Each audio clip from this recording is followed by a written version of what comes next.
everything has its own value. Go and check out. Hello everybody, welcome back to Zevaulia with me Zeva. How are you all? I hope you are all doing well.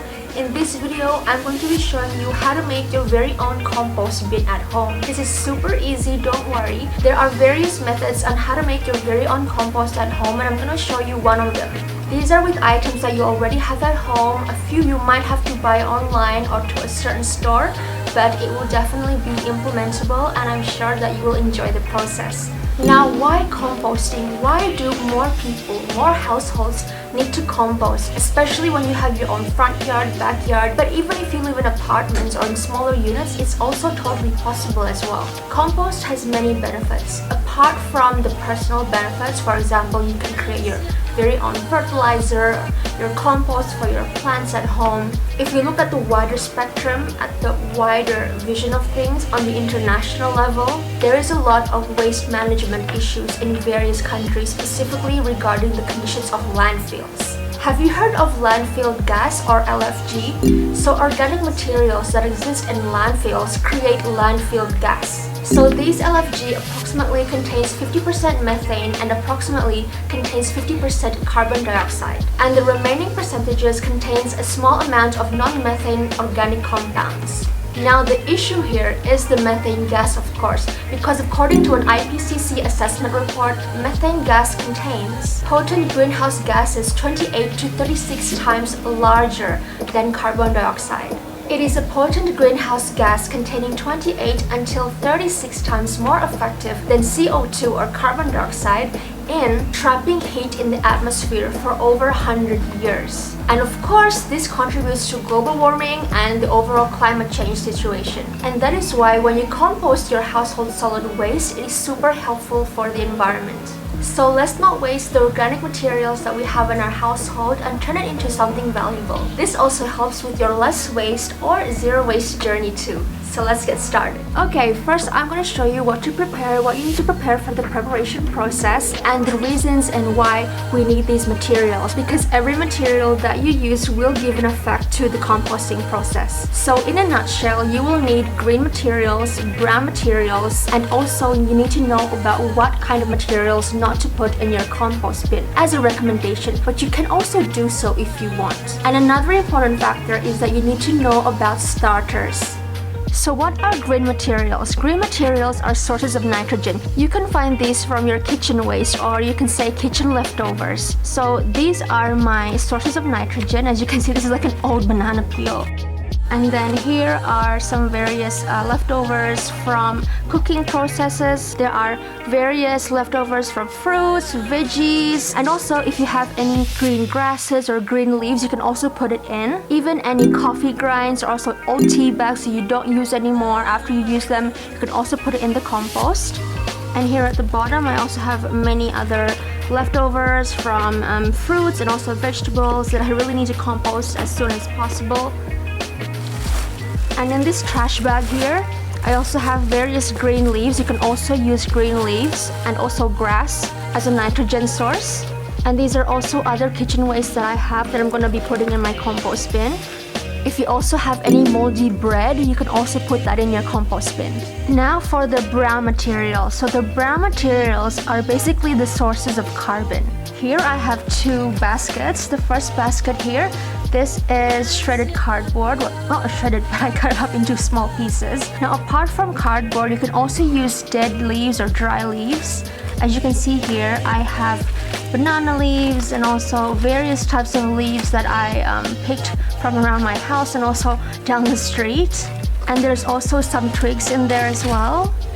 So we're gonna put all of this inside of the compost bin. And apart from twigs, dry leaves, cardboard, you could also put in eggshells and straw, corn husk, and wood chips, and also shredded paper, old newspaper, and rice chaff, nutshells, all other materials that are sources of carbon. Now, what are some materials that you can put in your compost bin if you want, but it also comes with certain conditions that you have to accept. For example, pests, insects, flies, larvae, all of that, you have to be prepared for it. For example, you can put in raw or cooked meat and fish. Then you can put in dairy-based products and also bones. And if you want to put bones, you have to, we call it in Bahasa Indonesia geprek. I don't know what it is in English, but basically when you have bones, for example, fish bones or chicken bones, you have to pound it first to flatten it. It will help with the decomposing process. Also, if you put in anything oil and greasy, it's not recommended, but you can so if you want to. Okay, next up, I'm going to be explaining about starters. These starters are key, are essential to making your composting process successful. So the first type of starter that you can use for your compost is mature manure or dung, whether it is cow dung or goat dung. This is goat dung. So if you use mature manure, it's a really good way for you to start your compost, one of the ways that you can choose from. But since not everybody has the access to mature manure and there are also certain conditions where it's hard to find, that's why there are various other options that you can choose from as a compost starter. But just to let you know that this is also one of the options, mature manure or dung. Another type of compost starter is the EM4 Bioactivator. EM4 stands for Effective Microorganisms 4. So this EM4 is a brownish liquid and it contains several living microorganisms that helps with the supply of nutrients for the soil. So it contains various fermentation bacteria such as lactobacillus, yeast, actinomyces, fermented mushroom, photosynthetic bacteria, and phosphate solvent bacteria. If you use an EM4, you have to dissolve it in water. So every 10 ml of EM4 has to be dissolved in 1 liter of water. There are also other bioactivator brands out there, but EM4 is notably the most popular in Indonesia as far as I know. But there are also other well-known brands such as Tricolin, Stardeck, Orgadec, Fixa Plus, and Harmony. Another type of compost starter is the local microorganisms bioactivator. This is from decomposing bacteria that derives from various sources of ingredients. This is actually quite easy for you to DIY. You can make it from fermented cassava, fermented sticky rice, fermented white rice, and also spoiled white rice. So this type of bioactivator is actually what I'm going to be using, and because this is in a container, I have to put it in a spray bottle. If you have a liquid type bioactivator, it is best to use a spray bottle. For example, you can purchase a bottle like this, but even if you want to reuse some bottles in your house, for example, this is an old bottle from a certain household product, you can just refill it with the bioactivator and that's okay as well. Last but not least, another type of starter is leachate water, or in Bahasa Indonesia, we call it air lindi. So when you make compost, it actually also produces a certain type of water, and that is leachate water, or air lindi, and you can use this as a fertilizer and also as a compost starter. All these microbes within these starters will help break down the complex chemical bonds into simple ones, which will accelerate composting. So that is why these starters are super important, and you also really need to know the various kinds of starters out there and choose which one is best for you. Now let's start composting.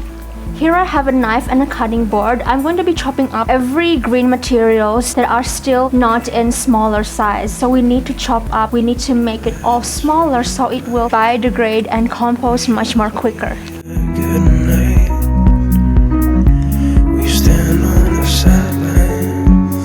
After you do that, I'm going to cut it in halves just to make it easier for the microorganisms. Okay, so nothing goes to waste when you're composting. Everything has its own value. That you are so hard to find.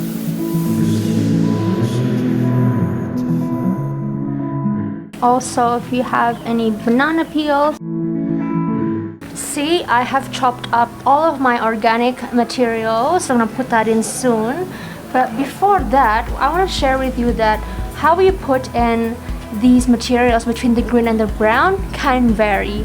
But one of the most effective ways that you can do is that you put it per layer 2 by 1, so 2 layers of brown material, and 1 layer of green material. So you go brown first and then green and then top it up with brown. This is just one of the ways. There are also people out there who like to mix together the green and the brown materials. Just see which one works best for you. But the one that I'm doing now, the method that I'm doing now is the 2x1. So the bottom layer will be the brown material, the second layer will be the green material, and the third layer will be the brown material again. Because you need to keep in mind that when you make compost, you have to make sure that your compost is not too dry and not too wet. So for the first brown material, I'm going to be putting in the cardboard pieces. This will be at the very bottom.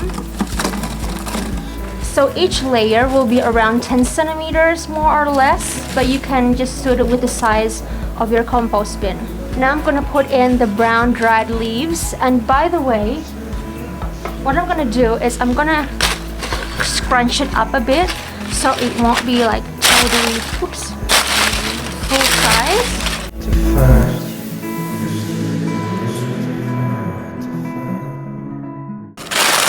Scrunch.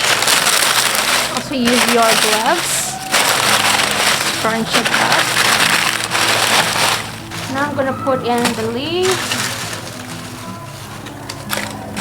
And here I also have some twigs. There's some twigs there. Now I'm going to be putting in the green materials.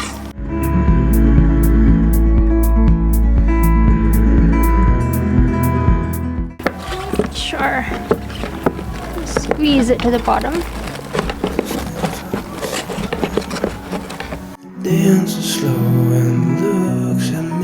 What I want to do with this spatula, I'm just going to squeeze it to the bottom.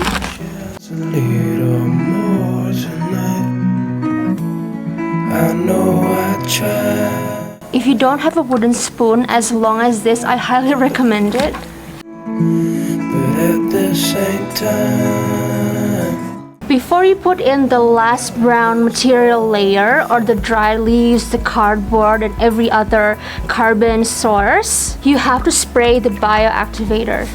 So I am spraying the bioactivator as plenty as possible. Be generous with the bioactivator. If you want to use the mature manure, you can also use mature manure, but I'm using this one here. alone we walk, alone say yes. I know I tried lots and lots of times, but maybe it's fine. So this is it, my compost bin ready to compost. I can't wait to finally harvest the compost and also the leachate water when it's ready. But of course that will take some time. Usually for the leachate water, it'll be available around the second week, after the second week into the third week. But it may vary depending on your compost bin situation inside. But more or less 2 to 3 weeks for the leachate water. But for harvesting the compost, it may take from 3 to 4 weeks or around a month. Then you can harvest for a compost bin this size, more or less. If there are maggots inside, it's totally fine. It's gonna biodegrade anyway as the nitrogen sources or the green materials compose. A few common questions: if your compost bin through time gets a bit too wet, you can always put in more brown materials, so the dried leaves, cardboard, and so on and so forth. Brown materials, as I explained earlier.